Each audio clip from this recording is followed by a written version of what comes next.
চিন্ময় দৰাচলতে নিজে নেদেখিলে নিশ্চয়কৈ প্ৰত্যক্ষ নকৰিলে অনুভৱ কৰিব নোৱাৰি এই ৰুৰৰ বাস্তৱ এয়া চাওক যিসকল লোক আচলতে নিজৰ ঘৰটো এৰি এতিয়া পথৰ বাসিন্দা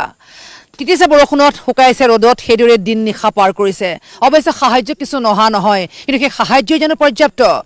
আকৌ কিনকিনীয়া বৰষুণ আতংক বাঢ়ি আহিছে কাৰণে তম্বু আকৌ তৰিছে জানোচা আকৌ সেই একে ভয়ংকৰ অৱস্থালৈ যাবলগীয়া হয় এতিয়া কণমানি এই তম্বুৰ ভিতৰত চিকিৎসালয়ৰ পৰা লৈ অনা হৈছে সকলো এতিয়া বিভিন্ন ৰোগত আক্ৰান্ত হৈছে এসকল লোক আচলতে নিশাটো কিদৰে পাৰ কৰিব কথমপি বৰষুণ জাকৰ পৰা আঁতৰি বানপানীৰ পৰা আঁতৰি ঘৰমুৱা হৈছিল আকৌ দেখোন পানী বাঢ়ি আহিছে দিখৌ দিচাং দৰিকা একেলগে বাঢ়ি অহাত ভয় খাইছে সকলোৱে পুনৰবাৰ অনুৰোধ আতংকিত নহ'ব সাৱধান হওক অন্যথা কিন্তু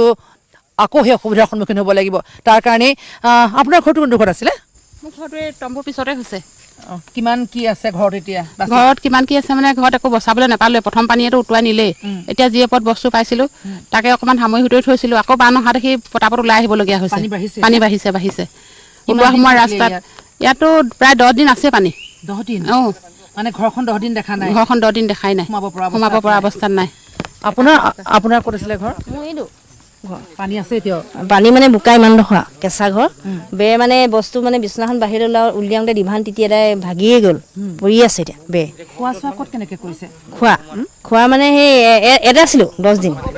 শুবলৈ মানে এনেই সৰু বিচনাখন আছে আৰু তাতে আৰু পথালি হৈ এনেই পৰি থাকোঁ 2 দিন পৰিছোঁ ভিতৰত সোমাইছোঁ 2 দিন ঘৰ চাফ চিকুণ কৰিবলৈ মানুহ পাইছেনে মানুহ নাই পোৱা তেনেকৈ কৰাই নাই চাফ চিকুণ নিজে কৰিছোঁ আৰু যি পাৰিছোঁ আৰু আচলতে পলসে ঘৰখন এনেকৈ পুতি পেলাইছে যিখন ঘৰ চাফা কৰোঁতেতো আচলতে একেদিনাই সম্ভৱপৰ নহয় আৰু তাৰ পাছতো এতিয়া পানী বাঢ়িহত আতংকিত হৈছে ৰাইজসকল আপোনাৰ ঘৰটো ক'ত আছিলে পানী সোমাই আছে নেকি এতিয়া পানী বহুত এতিয়া বাঢ়িলে ঘৰ এতিয়ালৈকে বোৱা নাই কিন্তু কালি পৰহি ওলাইছিলেহে আজি আকৌ এতিয়া ধৰক আপুনি আমাৰ ঘৰলৈ যাবলৈ ৰাস্তাটো ইমানখিনি পানী হ'লেই কি ক'ব এতিয়া বৰষুণজাক দিলেতো আমিতো উপায় নাই ওলাই আহিবলৈ এতিয়া আকৌ বৰষুণ দিলে এতিয়া থাকিবলৈ জেগা নাই তেওঁলোকে এতিয়া তম্বুকে ধৰিছে আমাৰ তম্বু নাই এতিয়া টিপাল নাই আমাৰ টিপাল দিয়াই নাই ইয়াত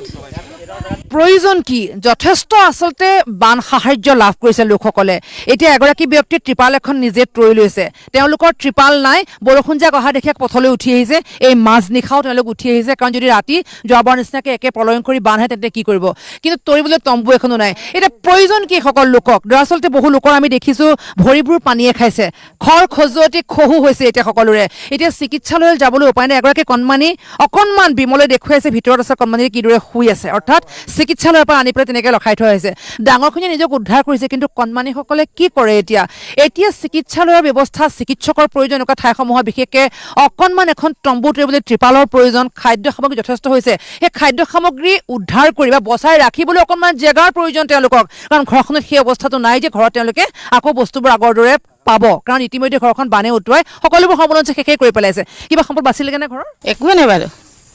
ঘৰখনলৈ গ'লে একদম হেৰি হৈ আহে সব বস্তু তুচকো নাই হেৰিও নাই ৰিলিফ দিছে তাই মানে বস্তুখিনি আছে বাকীটো একোৱেই নাই ধৰক তুচক চব দলিয়াই দিছোঁ মই ফ্ৰিজটো আছিলে যেন তেন গোটাইছোঁ ফ্ৰিজটো এই গহপুৰত তুলি থৈছোঁ কোনটো ভাল হ'ব পানীয়ে পৰিলে গাড়ী এখনো গ'ল সেই ল'ৰাটোক সেই গোটৰ পইচা লৈ দিছিলোঁ সেইখনো উলিয়াব নোৱাৰিলে এখন পানীতে ডুবি থাকিলে এতিয়া জানো এখন ভাল কৰিলে কি হয় আৰু ডমিনা বাইক এখন লৈছিলোঁ ল'ৰাটোক দুখীয়াৰ দুখ কোনে বুজিব অঞ্চলসমূহলৈ নাহিলে চিন্ময় অনুভৱ কৰিব নোৱাৰে আপুনি আচলতে কি ভয়ংকৰ বাস্তৱৰ সন্মুখীন হৈছে সকল লোক মানুহত আক্ৰান্ত লোকসকলে নিশাৰ ভাগত এই সকলোবোৰ লাহে লাহে ওলাই আহিছে কাৰণ এতিয়া কিনকিনীয়া বৰষুণ অঞ্চলজুৰি কিনকিনীয়া বৰষুণ হোৱাৰ লগে লগে ইতিমধ্যে দিখৌ বাঢ়ি আহিছে দৰিকা বাঢ়ি আহিছে আৰু দিচাঙৰ পানীয়ে বহু লোকৰ ঘৰ আকৌ বুঢ়াইছে সেই সূত্ৰেই পুনৰবাৰ অনুৰোধ আমি আতংকিত কৰিব বিচৰা নাই আমি ভয় খোৱাব বিচৰা নাই কিন্তু সাৱধান হওক এইসকল লোকে তম্বু তৰিছে নিশাটো পাৰ কৰিবৰ কাৰণে কাৰণ ঘৰখনত এতিয়া সোমাব পৰা অৱস্থা হৈ উঠা নাই দিনৰ ভাগত অন্ততঃ অকণমান চাফ চিকুণ কৰি ঘৰমুৱা যিসকল হৈছিল তেওঁলোকে আকৌ ওলাই আহিছে পথৰ মাজলৈ কাৰণ নিশাটোৰ ভাগত যদি আকৌ পানীয়ে বুঢ়াই পেলাই তেন্তে কলৈ যাব কণ শিশুহঁতৰ অৱস্থা কি হ'ব এতিয়া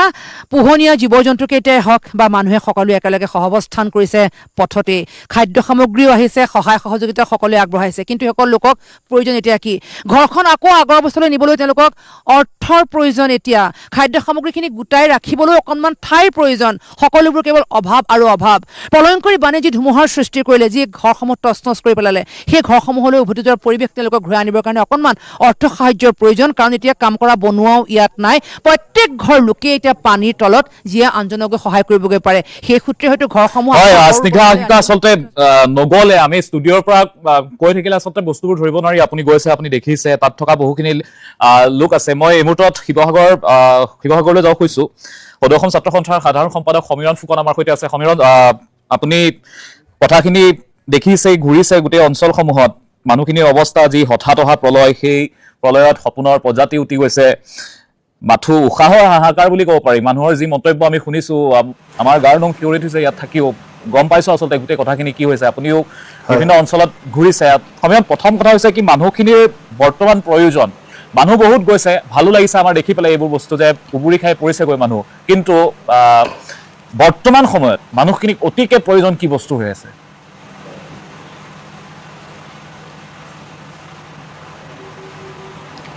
হয় চিন্ময়দা ইতিমধ্যে প্ৰলয়ংকৰী বানৰ কবলৰ পৰা প্ৰত্যেকটো অঞ্চলৰ ৰাইজে দুৰ্যোগৰ সৈতে সহাৱস্থান কৰি আছে আজি 12 নম্বৰটি দিনো মানুহ এতিয়াও ঘৰলৈ যাব নোৱাৰা এটা অৱস্থা আৰু এইখিনি অৱস্থাত প্ৰত্যেক ঘৰ ব্যক্তিয়ে যদিও জীয়াই আছে কিন্তু প্ৰত্যেকৰে মনত এটা বেদনা আছে আৰু সেই বেদনাৰ সৈতে তেওঁলোক জীয়াই থাকিবৰ কাৰণে তেওঁলোকে গোটেই প্ৰক্ৰিয়াটো আগলৈ আগবঢ়াই নিবৰ কাৰণে কেনেকৈ আগবাঢ়ি যাব সেই বিষয়টোক লৈ প্ৰত্যেকগৰাকী ব্যক্তি চিন্তিত হৈ আছে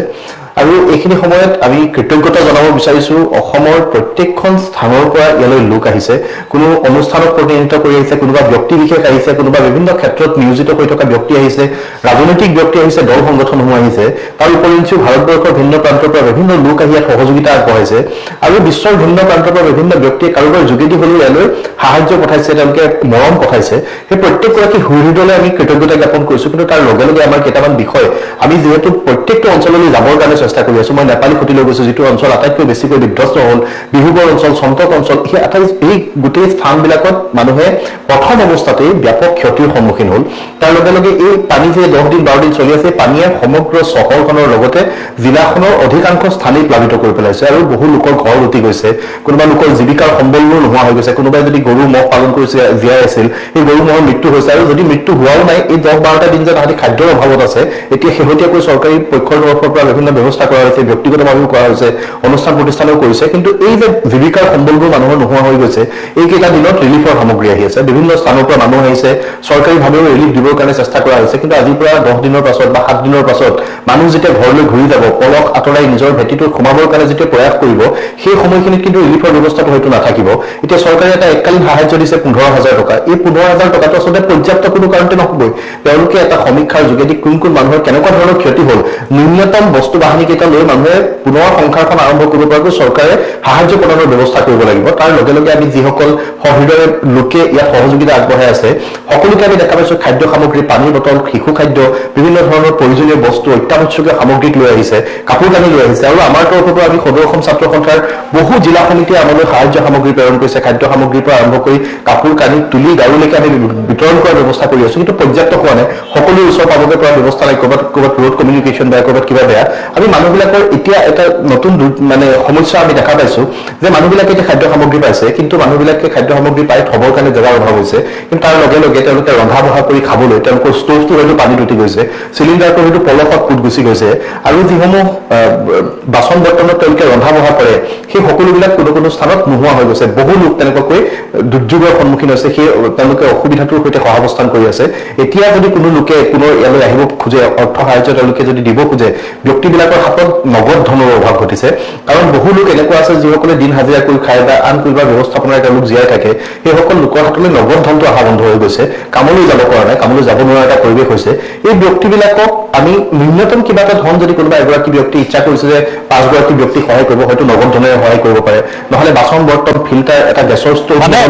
অৰ্থাৎ এনেকুৱা হৈছে খোৱা বস্তু হৈছে কিন্তু যিসমূহ খাদ্য সামগ্ৰী সেইসমূহ ৰান্ধিবলৈ বাচন বৰ্তন নাই আৰু টকাৰ অভাৱ হৈছে সমীৰণ মই আকৌ আপোনাৰ ওচৰলৈ যাম অকণমান মই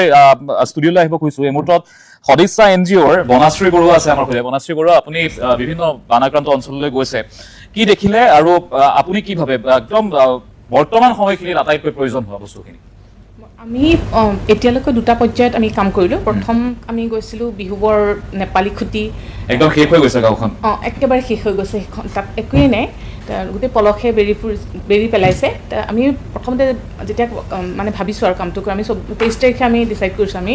আমাৰ সদস্যখিনিয়ে প্ৰথমতে নিজৰ ফালৰ পৰা কিছু সংখ্যক পইচা দি পেলাই, তাৰপিছতে আমি কিবা এটা 100মান মানুহৰ বাবে আমি কিবা এটা কৰিম বুলি তেনেকৈ ভাবিলোঁ। তাৰপিছতে সৰুকৈ এখন চিঠি লিখি পেলাই আমাৰ সতীৰ্থসকল, আমাৰ বন্ধুবৰ্গৰ মাজত সেইখন বিলাই দিলোঁ যে আমি আপোনালোকৰ পাৰে সহায় কৰিব বুলি। কিন্তু আচৰিত ধৰণে প্ৰায় দুদিনৰ ভিতৰত আমাৰ যথেষ্টখিনি আমাক সহায় পালোঁ। গতিকে আমাৰ উৎসাহো বাঢ়িলে, আৰু গতিকে আমি 2000মান মানুহৰ কাৰণে আমি ভাবিলোঁ আমি সহায় কৰিম। খুব ভাল কথা। 100 মানুহৰ কাৰণে আপোনালোকে ভাবিছিলে 2000 মানুহৰ কাৰণে অসমবাসীৰ মৰম, আচলতে অসমবাসীৰ মৰম আমাৰ। আৰু গতিকে কিন্তু যেতিয়া আমি গম পালোঁ, নিউজ চেনেলবিলাকত দেখি আছোঁ যে ৰাস্তাৰ ৰাতিতে মানুহ ভিতৰলৈ বস্তু পোৱাগৈ নাই, ৰাস্তাৰ ৰাতিতে শিবিৰবিলাকৰ মানুহে হেতাৰ পৰা লগাইছে। হয়, লগাব, তেওঁলোকৰ পৰিস্থিতিও আমি বুজি পাইছোঁ। কিন্তু আমাৰ মূল উদ্দেশ্যটো আছিলে ভিতৰৰ যিখিনি গাঁৱৰ মানুহে পোৱা নাই, আমাক তেওঁলোকৰ আমি বস্তুখিনি দিবৰ বাবে। এই ক্ষেত্ৰত আমাক সমুজ্জ্বল ভট্টাচাৰ্য ডাঙৰীয়াই যথেষ্ট সহায় কৰিলে। তেওঁ আমাক শিৱসাগৰ জিলাৰ আছুৰ সভাপতি মানৱ হাজৰিকা ডাঙৰীয়াৰ লগত আমাক যোগাযোগ কৰাই দিলে। আমি মানৱ হাজৰিকা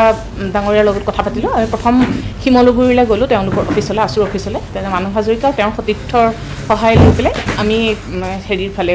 নেপালী খুঁটিৰ ফালে আগবাঢ়িলোঁ। কিন্তু নেপালী খুঁটি বা বিহুবৰত যিটো অৱস্থা, আমি যিখন ভেন লৈ গৈছিলোঁ, বলেৰো ভেন, আমাৰ ইনোভা, একো নোসোমায়। গতিকে তেওঁলোকে আকৌ দুখন কেম্পা ভেন বুলি কয়, কয়লা নিয়ে যে, তেনেকুৱা দুখন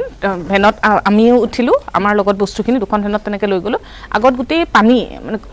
অৱস্থা একেবাৰে বেয়া, ঘৰ চৰটো একো নায়েই, গাড়ীবোৰ পলসত ডুবি গৈছে। গৰু আছিলে 3000 গৰুৰ ভিতৰত 15-20টামান গৰু আছে এতিয়া নেপালী খুঁটিত। মন্তব্য হৈছে সেইদিনাখন আমালৈ, আচলতে খুব বেয়া অৱস্থা এটা হৈছে, দুৰ্গন্ধ। আমি মানে দুখনকৈ মাস্ক মাৰি লৈছোঁ, তথাপিও মানে সেই গোন্ধটো পাইছোঁ আৰু হেৰি কৰিব পৰা নাই। যেতিয়া গৈ নেপালী খুঁটি পালোগৈ, বিহুবৰ পালোঁ প্ৰথমতে, তেওঁলোকক সুধিলোঁ, তেওঁলোকৰ মানে মুখত সাংঘাতিক ধৰণৰ এটা হাঁহি দেখিছোঁ। এতিয়া ভাল লাগিলে, তেওঁলোকে মানে কিবা এটা আশা কৰিছে, কিবা এটা পাইছে। আমি সুধিলোঁ আপোনালোকে, বোলে আপোনালোকৰ গাড়ীখন 3 নম্বৰ গাড়ী, এতিয়ালৈকে আমি একো বস্তুৱে পোৱা নাই। আমি তেতিয়া প্ৰথমতে চেনিটেৰী পেড, আমি তাৰমানে 7 বছৰৰ পৰা, আমাৰ 7 বছৰ হ'ল, আমি মহিলাসকলৰ মানসিক আৰু শাৰীৰিক বিকাশৰ কাৰণে কাম কৰি আছোঁ। আৰু মেইন আমাৰ হেৰিটো হৈছে চেনিটেৰী পেড বিতৰণ কৰোঁ। গতিকে আমি চেনিটেৰী পেডটো নিছোঁ, আৰু চেনিটেৰী পেডটো দিলেইতো নহ'ব, সেইটো লগাবৰ কাৰণে পেণ্টিৰ প্ৰয়োজন। গতিকে পেণ্টি লৈ গৈছোঁ। তাৰপিছতে চিৰা, গাখীৰ, পানী বটল 2000তকৈও বেছি হৈছে, কিমান কোনো হিচাপ নাই। আৰু পানী নিছোঁ, তাৰপিছতে ব্লিচিং পাউডাৰ নিছোঁ, ফেনাইল নিছোঁ, সৰু ল'ৰা ছোৱালী খাবৰ কাৰণে শিশুৰ আহাৰ নিছোঁ। তাৰপিছতে আৰু বেলেগ বেলেগ, আমি ৰাস্তাত যে গৈ আছোঁ, মানুহবিলাকে আমাৰতো হেৰি আছে, মানুহবিলাকে ইটো লাগে সিটো লাগে যিয়ে মানে বিচাৰিছে, আমাক পইচা দিছে। বহুখিনি ক্ষেত্ৰত এটা খেলি মেলিও হৈছে তাত। মই আপোনালোকৰ আৰু পৰৱৰ্তী সময়ত আপোনালোকে ক'ত যাব আৰু কেনেধৰণৰ পৰিকল্পনা কৰিছে মই জনাম। মই এই মুহূৰ্তত আমাৰ সৈতে কণ্টেণ্ট ক্ৰিয়েটৰ নীলাক্ষী শৰ্মা আৰু কৃষ্ণাক্ষী শৰ্মা আমাৰ সৈতে আছে, দুয়োকে স্বাগতম জনাইছোঁ আমাৰ অনুষ্ঠানলৈ। দুয়োগৰাকী বানাক্ৰান্তৰ মাজত আছিলে এইকেইদিন, তেওঁলোকৰ পৰা মই সুধিম। মই এই মুহূৰ্তত দেৱজিৎ মহন্ত ডাঙৰীয়া আপোনাৰ ওচৰলৈ আহিছোঁ। বৰ্তমান সময়খিনি কোনো দল সংগঠন বুলি আমি আচলতে আজি আপোনাক মই বিজেপিৰ মুখপাত্ৰ হিচাপে সোধা নাই, কাৰণ বৰ্তমান যিখিনি সময়, সেইখিনি সময় সকলো একেলগে আগবাঢ়িব লাগিব। আমি একেলগে হাতে হাত ধৰি আগবাঢ়িব লাগিব। যিখিনি মানুহ দুখ দুৰ্দশাত আছে, সেই মানুহখিনিক উদ্ধাৰ কৰিবই লাগিব। সেইসকল আমাৰ ভাই ককাই। আৰু ভাল লগা কথাটো হৈছে কি, সকলো আগবাঢ়ি আহিছে, সকলো পৰ্যায়ৰ মানুহ আগবাঢ়ি আহিছে, আৰু যোনে যিমান পাৰে দিছে, দিবলৈ চেষ্টা কৰিছে, আৰু দি যাম বুলি প্ৰতিশ্ৰুতি দিছে। সকলোৰে সদায় অৱস্থাটো আচলতে একে নাথাকে। কেতিয়াবা 10 টকা এটা দিবলৈও মানুহৰ সমস্যাৰ সৃষ্টি হয় বহু মানুহৰ, কিন্তু মানুহে দিছে, হিয়া উজাৰি দিছে। এই ক্ষেত্ৰত আপোনালোকেও আগবাঢ়ি গৈছে, বহুখিনি অঞ্চলত সোমাইছে, ইতিমধ্যে বিজেপি কাৰ্যালয়ৰ পৰা বহুখিনি বস্তু গৈছে। কেনেকুৱা ধৰণৰ চিন্তা কৰিছে, আৰু কেনেকুৱা হ'লে বস্তুখিনি ভাল হয়? আপুনিও যথেষ্ট গৈছে বিভিন্ন অঞ্চললৈ, কেনেকুৱা দেখিছে পৰিস্থিতিবোৰ? এই কণাকাংক্ষিত এই 3খন জিলাত, বিশেষকৈ যোৰহাট, শিৱসাগৰ আৰু চৰাইদেউ, আগতে এই মানুহখিনিয়ে কেতিয়াও এনেধৰণৰ অস্বাভাৱিক বানৰ সন্মুখীন হোৱা নাছিল। গতিকে তেখেতসকলৰ কাৰণে বান বুলি প্ৰিপাৰেশ্যন তেনেকুৱা একোৱেই নাছিলে। গতিকে এনেকুৱা অৱস্থাত মই ভাবোঁ, আমি বহু সময়ত, যিহেতু মই সাহসীয়া দলৰ এগৰাকী মুখপাত্ৰ, মোৰ এটা অনুৰোধ, নেতিবাচকভাৱে আমি কোনো এইকেইদিন একো কথাই ক'ব নালাগে। হয়তো আমাৰ কৰণীয় বহুত আছে, চৰকাৰ হিচাপে যিহেতু চৰকাৰ মুৰব্বী, কৰিব লাগিব। আপোনালোকে সেইখিনি দেখুৱাই দিয়ক, মোৰ বিনম্ৰতাৰে অনুৰোধ আপোনালোকক। হয়তো চৰকাৰখনেও কেতিয়াবা অনুভৱ কৰা নাই যে এইখিনিত যাব লাগে। মুখ্যমন্ত্ৰী মহোদয়টো নিজেই কৈছে যে এতিয়াও আমি বহু 30% অঞ্চলত আমি নিজে এতিয়ালৈকে যাবই পৰা নাই, তাত হৈ যোৱাৰ পৰিস্থিতি নাই। গতিকে এনেকুৱা অৱস্থাত হয়তো বানটো কিয় হৈছে এতিয়া মই ছ'চিয়েল মিডিয়াত বা সামাজিক মাধ্যমত দেখিছোঁ কেতিয়াবা বিভিন্ন ধৰণে নেতিবাচক কথা কয় যে কয়লাৰ কাৰণে কিবাৰ কাৰণে হয় যিয়ে নহওক কিবা এটা কাৰণত হৈছে এইটো নিশ্চিত তাৰ হয়তো এই বানাক্ৰান্তখিনি যেতিয়া পুনৰ সংস্থাপন হৈ আমি কিছু সকাহ পাম তাৰপিছত হয়তো আপোনালোকেই দাবী কৰক যে এখন কমিটি উচ্চবৰ্গীয় কমিটি কৰি দিয়ক কিয় হ'ল যাতে ভৱিষ্যতে নহয় গতিকে সেইবিলাক সময় আছে এতিয়া বৰ্তমান প্ৰয়োজন এতিয়া যদি বানটো আপুনি চাই প্ৰথম অৱস্থাত কি হৈছিল বানাক্ৰান্ত এই লোকৰ বিপদাপন্ন লোকক আমি জীৱনৰ সুৰক্ষা দিব লাগে অস্থায়ী শিবিৰ পাতিব লাগে আজি সেই ষ্টেজটো লাহে লাহে লাহে লাহে আমি পাৰ হৈছোঁ এতিয়া দ্বিতীয় ষ্টেজটো আটাইতকৈ ডাঙৰ হ'ব স্বগৃহত আমি কেনেকৈ পুনৰ সংস্থাপন দিম কাৰণ বিভিন্ন মানুহৰ ঘৰ এতিয়াও বোকাৰে আৱৰি আছে তাৰপিছত সেইসকলক ঘৰলৈকে উভতি যোৱাৰ এটা পৰিৱেশো যদি আমি ক্ৰিয়েট কৰাৰ একেলগে সেই সময়ত আটাইতকৈ ডাঙৰ সমস্যাটো হ'ব মহামাৰী হ'ব যেনেকৈ পশুধনবিলাক মৃত্যুমুখত পৰিছে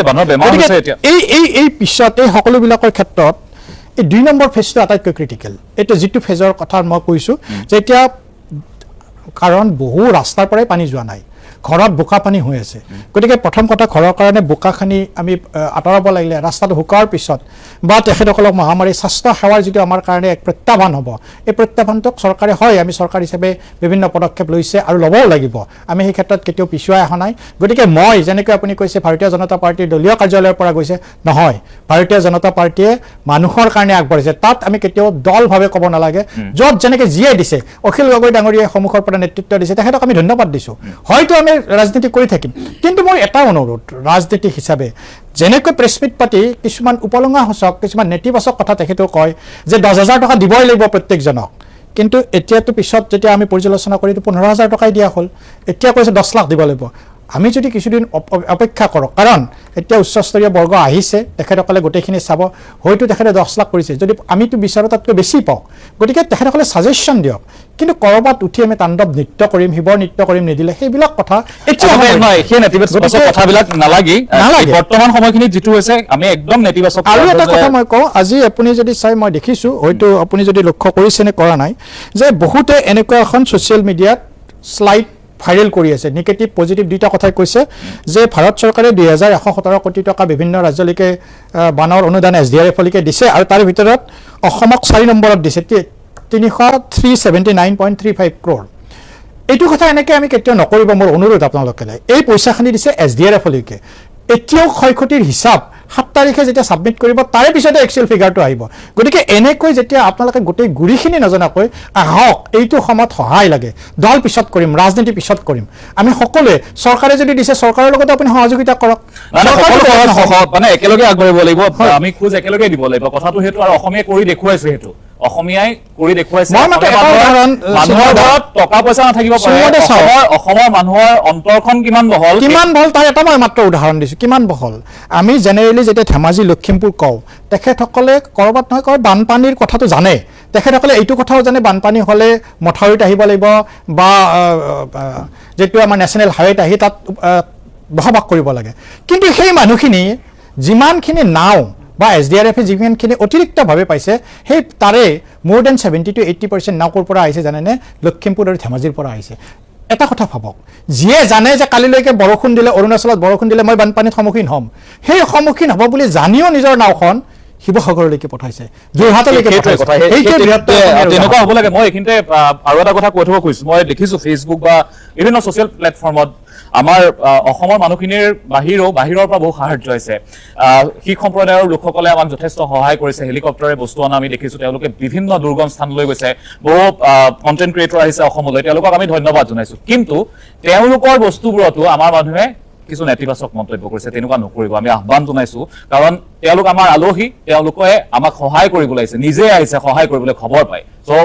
সেই বস্তুবোৰক আপোনালোকে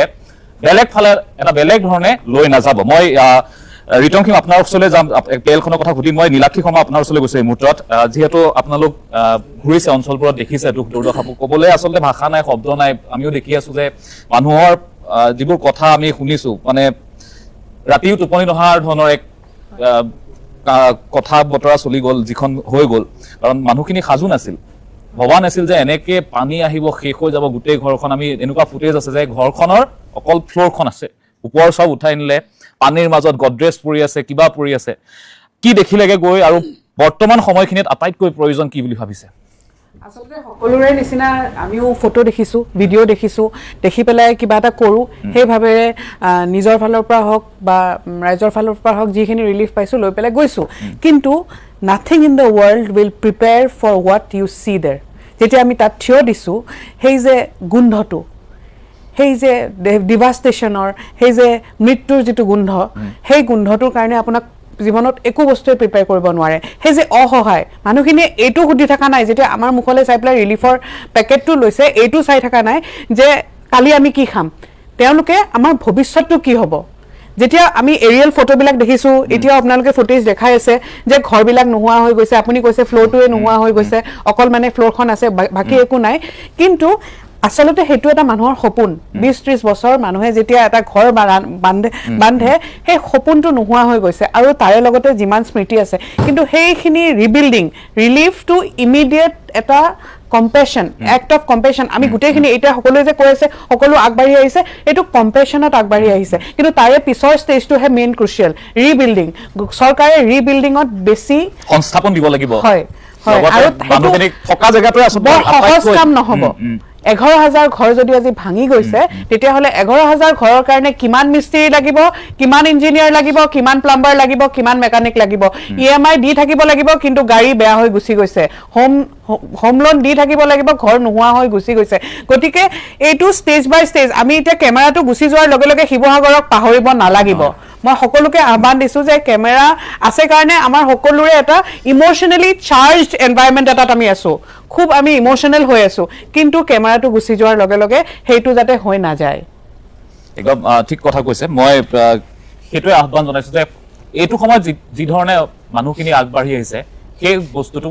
থাকক, বহু দিনলৈ থাকিব লাগিব। কাৰণ এটা ঘৰ বনোৱাটো ইমান সহজ নহয়, আৰু বহুতৰ ঘৰখন আমি যিটো দেখিছোঁ বহু বছৰ পিছলৈ গুচি গৈছে। তেওঁলোকৰ সম্পদ একোটো নাবাছিল। এনেকুৱা আহিছে, সেইদিনাখন দেখিছোঁ এজন মানুহৰ সকলো উটুৱাই লৈ গ'ল, তেওঁৰ 4 বছৰীয়া কন্যা সন্তানটি উটুৱাই লৈ গৈছে। তেওঁ কৈছে যে ইয়াৰ জাবৰৰ মাজতে আছে বুলি মই ভাবিছোঁ, তেনেকুৱা ধৰণৰ কথা তেওঁ কৈছে। তেওঁৰ নিজৰ পত্নীক উটুৱাই নিলে, তেওঁৰ নবৌয়েকক উটুৱাই নিলে, 4জন সদস্যক উটুৱাই লৈ গুচি গ'ল। তেওঁ বাঁহডালত ধৰি পেলাই কোনোমতে জীৱনটো ৰক্ষা কৰিলে। তেনেকুৱা বহু কথা পোহৰলৈ আহিছে। মই কৃষ্ণাক্ষী শৰ্মা আপোনাৰ ওচৰলৈ আহিছোঁ। আপুনিও যথেষ্ট লাগি আছে, এইকেইদিন দেখিছে বস্তুখিনি। আপোনাৰ মতে কেনেকুৱা হ'ব লাগে ভৱিষ্যতৰ কথা আমি চিন্তা কৰিব লাগিব? বৰ্তমান হৈ আছে, কিন্তু ভৱিষ্যতে আৰু কিমান দিনলৈ? আমি যেতিয়া গৈছিলোঁ প্ৰথম নীলাক্ষী আৰু মোৰ এইটো ইনিচিয়েটিভ আছিল, আমি যেতিয়া সেইফালে গৈছিলোঁ আমি একো ভাবি যোৱা নাছিলোঁ। আমি জাষ্ট গৈছিলোঁ, আমি ব্লেংক এটা মাইণ্ড লৈ গৈছিলোঁ যে কি হ'ব কি নাই আমি গৈ তাতে চামগে। তাতে আমি ইণ্ডিয়ান আৰ্মিৰ সহযোগত বহুতো ভিতৰুৱা অঞ্চল যেনেকৈ চন্তক বা বিভিন্ন ধৰণৰ নেপালী খুটি, সেই জেগাটুকুৰ যেতিয়া খালী মৰুভূমিৰ নিচিনা, একো নাই তাত, অকল পানী, ঘৰ দুৱাৰ নাই, সকলোখিনি ভাঙি চুৰমাৰ, মানুহখিনি আছে। আৰু আটাইতকৈ ভাল লাগিছে যেতিয়া আমি ৰিলিফখিনি দিছোঁ, সেই মানুহখিনিয়ে তাত আমাক কৈছে যে বাইদেউ আমাক নিদিব আৰু আগলৈ দিয়ক। ভাবক এইখিনি মুহূৰ্তত, যিখিনি মুহূৰ্তত মানুহে হয়তো খাবলৈ নাই, হয়তো পিন্ধিবলৈ নাই, তেওঁলোকে অনেষ্টলি কৈছে যে আমাতকৈও বেয়া অৱস্থা ভিতৰুৱা অঞ্চলত। আৰু সেইসকল লোকক আমি ৰিলিফ দিবলৈ গৈছিলোঁ। জীৱ জন্তু মৰা আমি দেখিছোঁ তাত। গোন্ধটোতো নীলাক্ষীয়ে কোৱাৰ নিচিনাকে যথেষ্ট বেয়া এটা গোন্ধ, যিটো হয়তো অসহনীয়।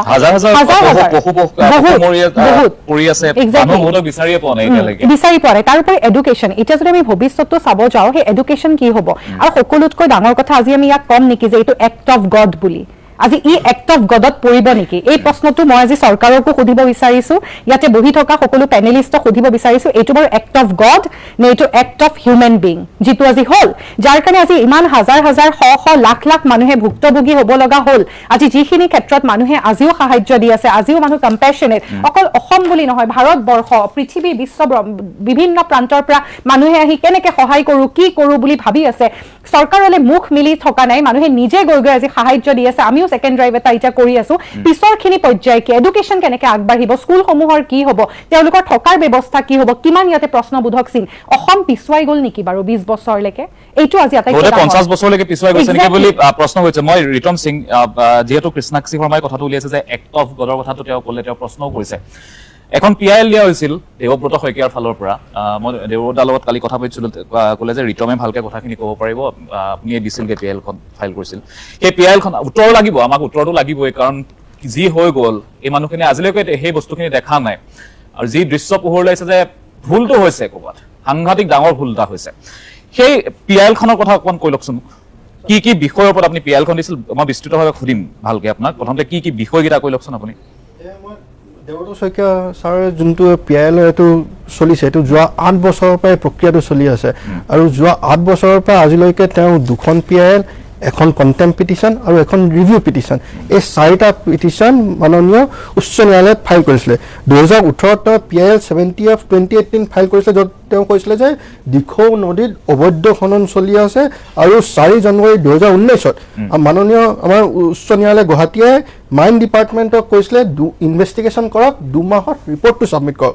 এই ৰিপৰ্টটো কেতিয়াও ছাবমিট কৰা নহ'ল তাৰপিছত দেৱদত্ত শইকীয়া ডাঙৰীয়াই PIL 62 of 2019 ফাইল কৰিলে যাত তেওঁ 4টা মেইন প্লেয়াৰ আছিলে ফাৰ্ষ্ট আছিলে এটা ক্ৰিয়েশ্যন অফ মিনাৰেল এণ্ড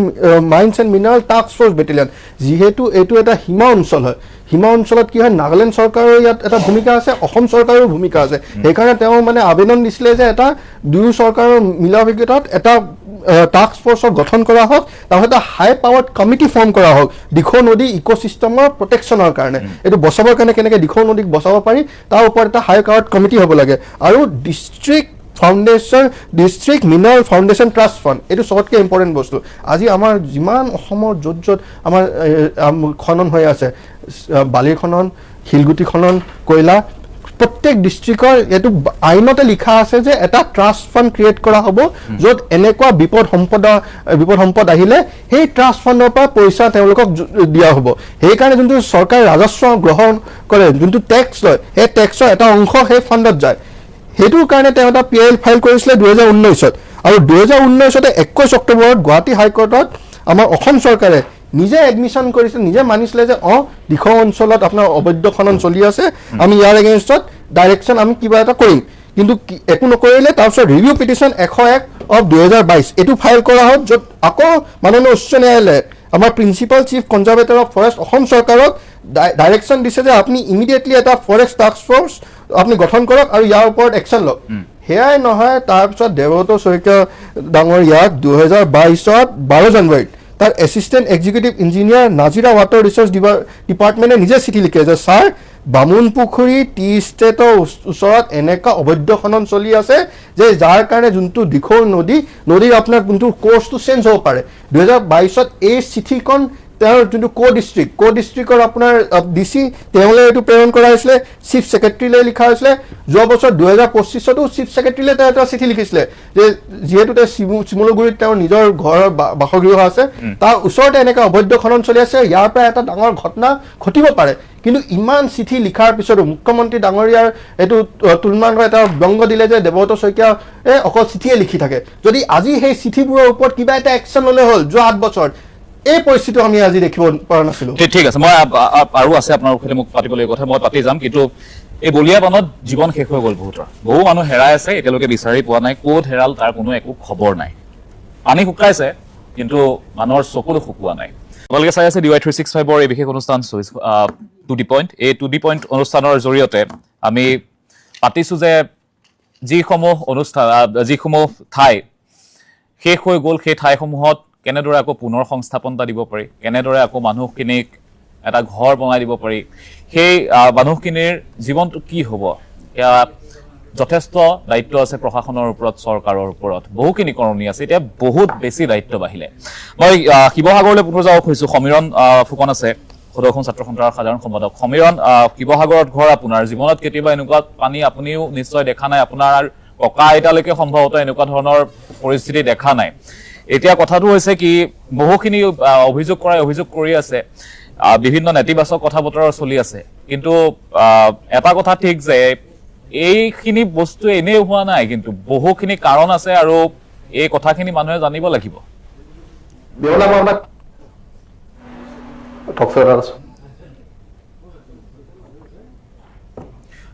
সময়ত আপুনি শুনিছে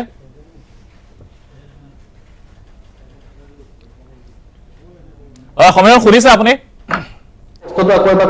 হয় সমীৰণ মই সুধিছো যে আপোনাৰ শিৱসাগৰত ঘৰ আপুনিতো জীৱনত চাগে এনেকুৱা ধৰণৰ দেখাই নাই আপোনাৰ ককা আইতাও এনেকুৱা ধৰণৰ পৰিস্থিতি দেখা নাই এই যি পৰিস্থিতি হৈ গ'ল শিৱসাগৰত বা উজনিৰ 3খন জিলাত এতিয়া কথাটো হৈছে কি প্ৰশ্ন বহুখিনি উঠিছে, প্ৰশ্ন উত্থাপন কৰিছে বহুখিনি, বহু প্ৰশ্ন হৈছে, নেতিবাচক কথাও আছে, ইতিবাচক কথাও আছে। উত্তৰ লাগিব মানুহক, মানুহে গম পাব লাগিব এই এনেই হোৱাটো নাই, এই পৰিৱেশটো যে সৃষ্টি হ'ল তাৰ আঁৰত কিন্তু বহুখিনি কথা আছে।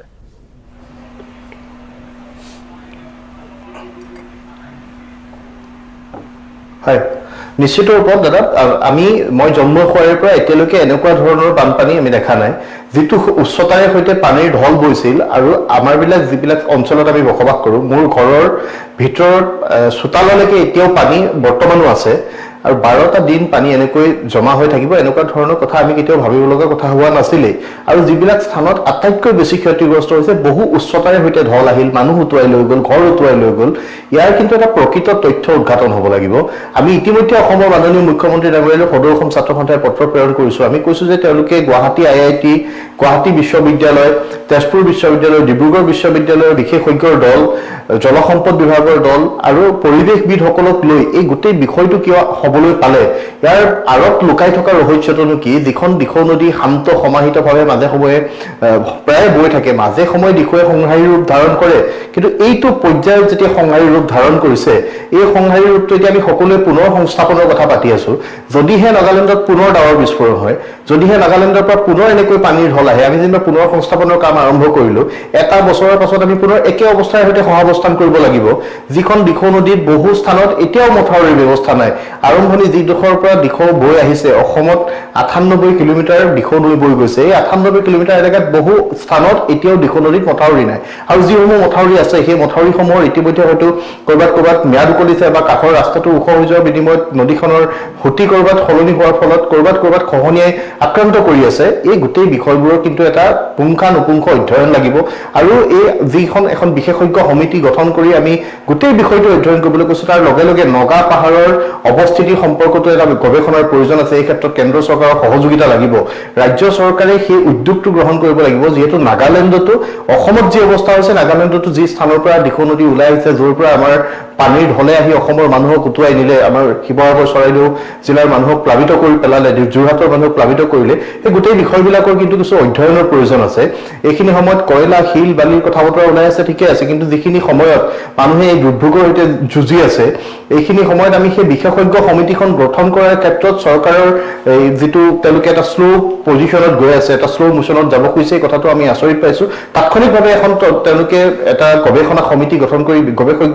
বিশেষজ্ঞ দলৰ দ্বাৰা এখন গৱেষণা তেওঁলোকে গঠন কৰি দিয়ক, যিসকলে গৱেষণাৰ জৰিয়তে গোটেই বিষয়টো অধ্যয়ন কৰিব। কি কাৰণে এনেকৈ পানীৰ ঢল আহিবলৈ পালে, গোটেই বিষয়টোৰ এটা পুংখানুপুংখ অধ্যয়ন হ'ব। আৰু আহিব লগা দিনত যাতে পানীয়ে এনেকুৱা ধৰণে মানুহক ক্ষতিগ্ৰস্ত কৰিব নোৱাৰে, তেনেকুৱা এটা ব্যৱস্থা কৰিবৰ কাৰণে আমি চৰকাৰলৈ দাবী উত্থাপন কৰিছোঁ। সমীৰ, মই পুনৰ যাওঁ আপোনাৰ ওচৰলৈ, কাৰণ শিক্ষাৰ্থীসকলৰ কথাও আছে। সেই কথাটো সদৌ অসম ছাত্ৰ সন্থাই কেনেকৈ গ্ৰহণ কৰে মই সুধিম আপোনাক। মই বনশ্ৰী বৰুৱা আপোনাৰ ওচৰলৈ গৈছোঁ। যিহেতু বহুখিনি লোক আগবাঢ়ি আহিব এতিয়াও বিচাৰি আছে, বহু যোৱা নাই, যাবলৈ তেওঁলোকে পৰিকল্পনা কৰি আছে। আপোনালোক যিহেতু গৈ আহিছে, আপোনালোকৰ আৰু আকৌ আপোনালোক যাম বুলি ভাবিছে, কেনেধৰণে যাম বুলি ভাবিছে, আৰু যিসকল আগবাঢ়ি আহিব তেওঁলোকক আপোনালোকৰ ফালৰ পৰা কেনেকুৱা ধৰণৰ পৰামৰ্শ থাকিব? আমি পৰৱৰ্তী পৰ্যায়ত 14 আগষ্টত যাম বুলি ভাবিছোঁ আকৌ। তেতিয়া আমি তিৰপাল নিম, তাৰমানে তেতিয়ালৈ হয়তো বহুতখিনি শুকাব, গতিকে ঘৰবিলাকত তুলি পাৰিব পৰা অৱস্থা হৈছে নাই এইটো গম নাপাওঁ। গতিকে তিৰপাল এখন দিলেও তেওঁলোকৰ কাৰণে সুবিধা হ'ব। তিৰপাল পাৰি তাৰ ওপৰত বেডশ্বীট লৈ যাম, বৰষুণ দিয়ে আছে, তুলি তিতি যাব। তিৰপালখন দিম, বেডশ্বীট দিম বুলি ভাবিছোঁ, আৰু ঘৰৰ যাৱতীয় যিখিনি সামগ্ৰী, বাল্টি, মাগ, তাৰপিছত ইউটেনচিলছ কিছুমান, প্ৰেছাৰ কুকাৰ, কেৰাহী, তেনেকৈ প্ৰায় 2,000-4,000 মান মানুহৰ নেক্সট আমি এষ্টিমেট এটা কৰিছোঁ। 14 তাৰিখে লৈ পেলাই যাম বুলি ভাবি, লগতে ব্লিচিং পাউডাৰ, ফেনাইলটোতো সদায় থাকিব, আৰু চেনিটেৰী পেড সদায় থাকিব, সেইখিনি দিম। তাৰপিছত আকৌ এনেকৈ পৰ্যায়ক্ৰমে আমি হৈ থাকিব। স্কুলবোৰ যেতিয়া খুলিব আৰু তেতিয়া ল'ৰা ছোৱালীবিলাকতো মানসিকভাৱে বহুত ভাগি পৰিছে, গতিকে তেওঁলোকৰ মেণ্টেল হেল্থৰ কাৰণে আমি ইয়াত গুৱাহাটীত আমি কৰিয়ে থাকোঁ মেণ্টেল হেল্থৰ প্ৰগ্ৰেম। মেণ্টেল হেল্থৰ কাৰণে আমি স্বাস্থ্য শিবিৰ পাতিম, আৰু এনেও মহিলাসকলৰ কাৰণেও আমি তাত গৈ পেলাই শিবিৰ পাতি পেলাই স্বাস্থ্য শিবিৰ পাতিম বুলি তেনেকৈ পৰিকল্পনা কৰিছোঁ। বা ঠাণ্ডা দিন যেতিয়া হ'ব তেতিয়া তেওঁলোকক ব্লেংকেটৰ দৰকাৰ হ'ব। এতিয়া আমি দেখিছোঁ ব্লেংকেটবোৰ পলসে পুতি পেলাইছে, সেইখনকে তাহাঁতি ৰাস্তাত শুকুৱাইছে তেওঁলোকে, কিন্তু সেইখন ল'ব পৰা অৱস্থাত নাই। গতিকে ঠাণ্ডা দিনলৈ ভাবিছোঁ আমি তেনেকৈ ব্লেংকেট বা তেনেকুৱা লেপ তুলি সেইখিনি আগবঢ়াম বুলি। নীলাক্ষী শৰ্মা, ডাঙৰ কথাটো হৈছে থকাটো, মানুহৰ লগতে খোৱাটো। মানে ধৰক বস্তু গৈছে, কিন্তু ৰান্ধি খাবলৈ বাচন এপদ পোৱা নাই মানুহে, বা ৰান্ধিবলৈ গেছটোও নাই, বহুতৰ সকলোৱে লৈ গুচি গ'ল বলিয়া বানে লগতে ল'ৰা ছোৱালীখিনি আলুৰাথানিক সাংঘাতিক ল'ৰা ছোৱালীখিনি হৈছে এতিয়া বেমাৰো যথেষ্ট হৈছে আৰু পলসত খোজ কাঢ়ি মানুহৰ কিছু সময়ৰ আগতে আমাৰ জ্যেষ্ঠ সাংবাদিক স্নিগ্ধাহিকা বৰাই দেখুৱাইছিল যে মানুহৰ ভৰি ফুলি গৈছে খজুৱতি হৈছে পোহা হৈছে বিভিন্ন এতিয়াহে আচলতে গোটেই সংগ্ৰামটো আৰম্ভ হ'ব মানুহখিনিৰ সেই বহুখিনি মানুহ এতিয়াও ধৰক যোৱা নাই তেওঁলোকৰ প্ৰতি আপোনাৰ কি পৰামৰ্শ থাকিব আৰু আপোনালোকৰ কেনেকুৱা ধৰণৰ পৰিকল্পনা আছে আচলতে চাওক প্ৰথম আপোনাৰ প্ৰশ্নটোত কেইবাটাও ভাগ আছে let me answer the first thing যিকোনো ডিজাষ্টাৰত 4টা ষ্টেজ থাকে প্ৰিভেনশ্যন প্ৰিপেয়াৰ্ডনেছ ৰেছপন্স ৰিকভাৰী প্ৰিভেনশ্যন আমি কৰিব নোৱাৰিলোঁ প্ৰিপেয়াৰ্ডনেছ আমাৰ নাছিলে ৰেছপন্স হিচাপে আমি অসমীয়া কমিউনিটিটো আপুনি আগৰবাৰ প্ৰশ্নটোত মই কোৱা নহ'ল আৰু এটা বস্তু আমি অন গ্ৰাউণ্ড নটিচ কৰিছোঁ যে এজ এ কমিউনিটি ইয়াতে কোনো কি মানুহ কি জাতি কি কমিউনিটি কোনো একো চোৱা নাই ইয়াত মানুহ হিচাপে আমি অসমীয়া কমিউনিটি হিচাপে কাম কৰিছোঁ response is good now next is আমাৰ ৰিকভাৰী যিটো আপুনি এতিয়া মোক প্ৰশ্ন উত্থাপন কৰিছে প্ৰথম কথা ল'ৰা ছোৱালীবিলাকৰ এটা পঢ়া শুনাৰ ক্ষেত্ৰতেই হওক কাৰিকুলামটো বহুত পিছুৱাই যাব কাৰণ 6 মাহ দিনলৈতো মই নাভাবোঁ যে নৰ্মেলচি পঢ়া শুনাৰ ক্ষেত্ৰত বাকী মই ৰিকনষ্ট্ৰাকশ্যন আৰু তেওঁলোকৰ সাংঘাতিক এটা ট্ৰমা হৈ যাব যে আকৌ হ'ব নেকি মই ভাবোঁ চৰকাৰে ইন ডেপথ এটা ষ্টাডি কৰিব লাগে এতিয়া তেওঁলোকে এই যে কেইখনমান যে বেনাৰ লগাইছে তেওঁলোকে কি ৰিলিফ দিছে that is not important this is not the time for advertisement this is the time to be with the people in depth কাৰণ সেই মানুহখিনিৰ সেই ট্ৰমাটো নেযায়গৈ কাৰণ সপোন ভাগি গৈছে আজি যদি মই মোৰ এখন ঘৰত যদি বিয়া এখন হ'ব বুলি ঘৰখন ঠিক কৰি আছে চব ৰং কৰিছে কিবা কৰিছে হঠাৎ বিয়াখন ভাগি গ'ল মানুহৰ কিমান বেয়া লাগে গতিকে মানুহৰ তেনেকৈ সপোন ভাগি গৈছে সেই বস্তুটো বহুত কাম কৰিব লাগিব আৰু আপুনি যি কৈছে যে আমাৰ নেক্সট প্লেনটো কি আমাৰ নেক্সট প্লেনটো হৈছে যে ছেকেণ্ড ষ্টেজ হেৰি ৰিলিফৰ বহুতকেইটা ষ্টেজ থাকে প্ৰথম ষ্টেজত আপুনি খোৱা বস্তু হওক ফিনাইল হোৱাট এভাৰ মানে আমি ক্লিন যেনেকৈ কৰোঁ সেইখিনি বস্তু দিলোঁ ছেকেণ্ড ষ্টেজত আপোনাৰ এই বাচন বাতি ইউটেনচিলছ হওক মেট্ৰেছ হওক ফল্ডেবল বেডছ হওক বা আপোনাৰ এই বোকা বহুত হৈছে বোকা পলস ঘৰত মপাৰ ৱাইপাৰ এইখিনি বস্তু মানুহৰ বহুত দৰকাৰ হৈছে আৰু তাততো ব্লিচিং পাবলৈ নোহোৱা হৈছে গতিকে সেইখিনি বস্তু আমি এটা নেক্সট ড্ৰাইভ এটা কৃষ্ণাক্ষী আৰু মই 10 তাৰিখে আমি হাতত লৈছোঁ চাওঁচোন কিমান দূৰ পাৰোঁ ঠিক আছে আগবাঢ়ি যাওক সকলো আগবাঢ়ি আহিছে আৰু খুব ভাল লগা মই মোৰ বাইদেউ এগৰাকী লিখিছে মানে যে বান সাহাৰ্য আমি দিবলৈ গৈছোঁ বান সাহাৰ্য দিবলৈ যাওঁতে মহিলা এগৰাকীয়ে সুধিছে যে চাহ অকণ বনাইছোঁ খাই যাব গোটেই ঘৰখন গুচি গ'ল মানুহ ঘৰৰ এটা অঞ্চল চুকত তেওঁলোকে কিবা এটা আছে গেছটোত চাহ অকণ বনাই বান সাহাৰ্য দিবলৈ যোৱা মানুহক খুৱাই পঠিয়াইছে কৈছে যে আজি গাখীৰ চাহ খুৱাব নোৱাৰিলোঁ লাল চাহকে খাই যাওক এয়া আচলতে আমাৰ অসমীয়া মানুহৰ হৃদয় কৃষ্ণাক্ষী শৰ্মা ইতিমধ্যে নীলাক্ষী শৰ্মাই কৈছে কথাখিনি আপোনাৰ মতে আৰু কেনেকুৱা ধৰণৰ হ'ব লাগে প্ৰথম কথা আমি যিখিনি পৰিস্থিতি আমি দেখিছোঁ ৰিকভাৰী ষ্টেজ 1 পৰা 6 মাহলৈকে এতিয়া এই ফাৰ্ষ্ট 6 মান্থছ বহুত ক্ৰুচিয়েল হয় প্ৰথম কথা আমি এলিভেটেড ৰোডছ বা চৰকাৰে এইখিনি বস্তু চাব লাগিব যে যিহেতু এতিয়া বানপীড়িত জেগা হৈ পৰিছে আৰু তাতকৈ বেছি বান হৈছে আগতকৈ বেছি আমি এবাৰ প্ৰত্যক্ষ কৰিছোঁ যে সাংঘাতিক বেয়া অৱস্থা গতিকে ৰাস্তা পদূলিবোৰ এলিভেটেড হ'ব লাগিব ঘৰ দুৱাৰ যেতিয়া ৰিকনষ্ট্ৰাকশ্যন কৰিব সেইবোৰ বস্তু গোটেইখিনি আমি ভালকৈ চৰকাৰে চাব লাগিব যে এলিভেটেড হওক আৰু সকলোতকৈ ডাঙৰ কথা মানসিক স্থিতিটো যেনেকৈ নীলাক্ষীয়ে ক'লে মানসিক স্থিতি এটা সন্তান ডাঙৰ দীঘল হোৱাৰ পিছত আমি সদায় প্ৰিপেয়াৰ কৰোঁ যে আহিবলগীয়া ভৱিষ্যতটো কেনেকুৱা হ'ব কিন্তু ছাডেনলি যেতিয়া এনেকুৱা ধৰণৰ এটা পৰিস্থিতি তেওঁলোকে সন্মুখীন হ'ব লগা হয় সেই মানসিক স্থিতিটো কিন্তু ৰিকভাৰ কৰাটো ইমান সহজ কথা নহয় এটা বেয়া সপোনৰ নিচিনা ৰাতি হয়তো তাৰ শ্বক হ'ব পাৰে এটা শিশুৰ হয়তো তেওঁ মাক পিতৃ মাতৃ হয়তো জীৱ জন্তু আটাইতকৈ মৰমৰ পেটটো হেৰুৱাইছে কোনোবাই ছাগলী গৰু মানে উটি বাঢ়ি গৈছে গতিকে এইখিনি সময়ত চৰকাৰৰ আটাইতকৈ ডাঙৰ কথা হৈছে যে মই মোৰ প্ৰজাৰ সৈতে থিয় হ'ম যে মই আছোঁ মোৰ যিমান ল'ৰা প্ৰজা বুলি মই এইকাৰণে কৈছো কাৰণ যিহেতু তেওঁ আমি চৰকাৰ এখন আমাৰ ওপৰত আছে গতিকে আমি সকলোখিনি মানুহৰ লগত থিয় হোৱাটো আটাইতকৈ ডাঙৰ ইম্পৰ্টেণ্ট বস্তু এইখিনি সময় আৰু স্পেচিয়েলি সেই ল'ৰা ছোৱালীখিনিৰ কাৰণে যিহেতু স্কুল কলেজ বন্ধ স্কুলৰ একেবাৰে দুৰ্দশা চাফা কৰাত আমি ভালকে মন দিব লাগিব গতিকে ছেকেণ্ড ফেজটো এতিয়া খুব ক্ৰুচিয়েল ফাৰ্ষ্ট ফেজটো খোৱা বোৱা দিয়া যথেষ্টখিনি তেওঁলোকে পাইছে এতিয়া ছেকেণ্ড ফেজটো সেই যিখিনি আমি ৰিহেবিলিটেশ্যন কৰিম বা হয়তো ৰিকনষ্ট্ৰাকশ্যন কৰিম সেই ৰিকাভাৰী ষ্টেজটোত আমি যথেষ্টখিনি আমি সকলো ৰাইজে হওক চৰকাৰে হওক তেওঁলোকৰ ওচৰত গৈ থিয় হৈ তেওঁলোকৰ দুখ দৈন্যৰ সৈতে আমি কথা পতাটো উচিত আৰু কাউন্সিলিঙৰ খুব বেছি আমি এটা চেষ্টা কৰিব লাগে যাতে মানসিকভাৱে তেওঁলোকক আমি সাহস দিব পাৰোঁ এটা ভৱিষ্যত দেখুৱাবৰ বাবে কাউন্সেলিংটো যথেষ্ট গুৰুত্বপূৰ্ণ হৈ পৰিছে ৰিতম সিং মই পুনৰ আপোনাৰ ওচৰলৈ আহিছো আপুনি কথাখিনি কৈ আছিল যে দিশত উত্তৰ দিশৰ ফালৰ তাৰ পৰা আহিছে প্ৰশাসনৰ ফালৰ পৰা আৰু কেনেকুৱা ধৰণৰ উত্তৰ আহিছে পিএলখন সন্দৰ্ভত পিএল সন্দৰ্ভত এইটো কোৱা হৈছে যে এটা টাস্ক ফ'ৰ্চ বেটেলিয়নৰ গঠন কৰাৰ মানে পদক্ষেপ এটা লোৱা হৈছে কিন্তু আজিলৈ সেই টাস্ক ফ'ৰ্চে কি একশ্যন ল'লে আজিলৈ যোনটো আমাৰ মিনাৰ ফাণ্ডৰ আণ্ডাৰ যিমান ফাণ্ড ইউটিলাইজেশ্যন আছিলে এই ফাণ্ডটো ইউটিলাইজ হ'ল নে নহ'ল যোৱাকালি আমাৰ দলৰ সভাপতি গৌৰৱ গগৈ ডাঙৰীয়াই এটা বহুত ডাঙৰ তথ্য উজাগৰ কৰিলে তেওঁ ক'লে যে 2019 বা 2024 মাজত অসম চৰকাৰে 8,390 কোটি টকা NDRF এছিষ্টেঞ্চৰ কাৰণে খুজিছিলে য'ত 205 কোটি টকা তেওঁ পাইছে 205 কোটি টকা এতিয়াও ইউজ হোৱা নাই 31 মাৰ্চ 2025লৈকে কেগৰ ৰিপৰ্ট আহিছে য'ত কোৱা হৈছে 1,112 কোটি টকা আনইউটিলাইজ SDRF ফাণ্ড আছে আৰু 340 কোটি টকা ষ্টেট ডিজাষ্টাৰ মিটিগেশ্যন ফাণ্ড এইটো অসম চৰকাৰৰ নিজৰ ফাণ্ড এতিয়ালৈ আনইউজ হৈ আছে সেইকাৰণে PILৰ সন্দৰ্ভত আমি এইটোৱে জানিব বিচাৰিম যে এই ফাণ্ডবোৰ কেলে আজি চৰকাৰে দিব পৰা নাই আজি যে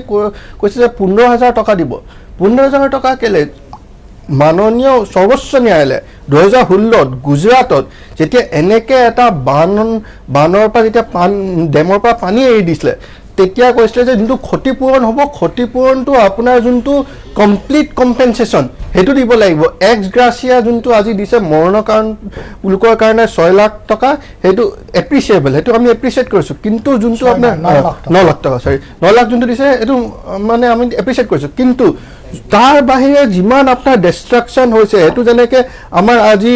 লেণ্ড একুইজিশ্যন এক্টত যেতিয়া ৰাস্তাৰ কাৰণে যেনেকৈ লয় সেনেকৈ যোনটো ক্ষতি হৈছে এই ক্ষতিটো কাৰণ চৰকাৰৰ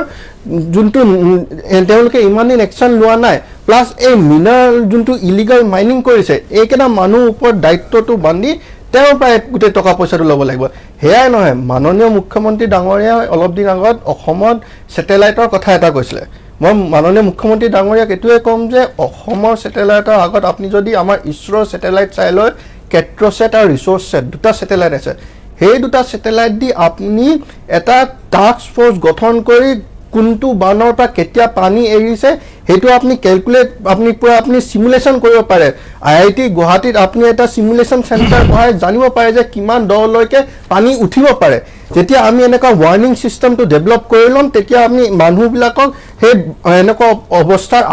আগতে আমি তাৰ পৰা আমি তেওঁলোকক ওলাই ল'ব পাৰিম সেইটোৱে মই দেৱজিৎ মহন্ত আপোনাৰ ওচৰলৈ যাম এই কথাখিনিৰ আপোনাৰ পৰা মই উত্তৰ ল'ম কাৰণ চৰকাৰৰ বহুখিনি দায়িত্ব এতিয়া আৰু অধিক বেছি হ'ল যিমান দায়িত্ব আছিল এতিয়া দায়িত্ব বহু গুণে বৃদ্ধি পাইছে কাৰণ মানুহখিনিক সংস্থাপন দিব লাগিব এই সমস্যাটো ক'ত আচলতে উৎপত্তিটো ক'ত সীমামূৰীয়া ৰাজ্যৰ লগতো কথা পাতিব লাগিব কি হৈ আছে প্ৰব্লেমটো কি হৈ আছে সেই কথাখিনি পাতিবই লাগিব কাৰণ আজি 3খন জিলা কাইলৈ 5খন জিলা যদি উজনিখন গোটেইখনেই উটুৱাই লৈ যায় এদিন তেতিয়া কি কৰিব সেই দিনটোলৈ কিন্তু অসমীয়া ৰখি থাকিব নালাগিব চৰকাৰখনো ৰখি থাকিব নালাগিব মই চৰকাৰী প্ৰতিনিধি দেৱজিৎ মহন্তক সুধিম এটা সৌ বিৰতিৰ পিছত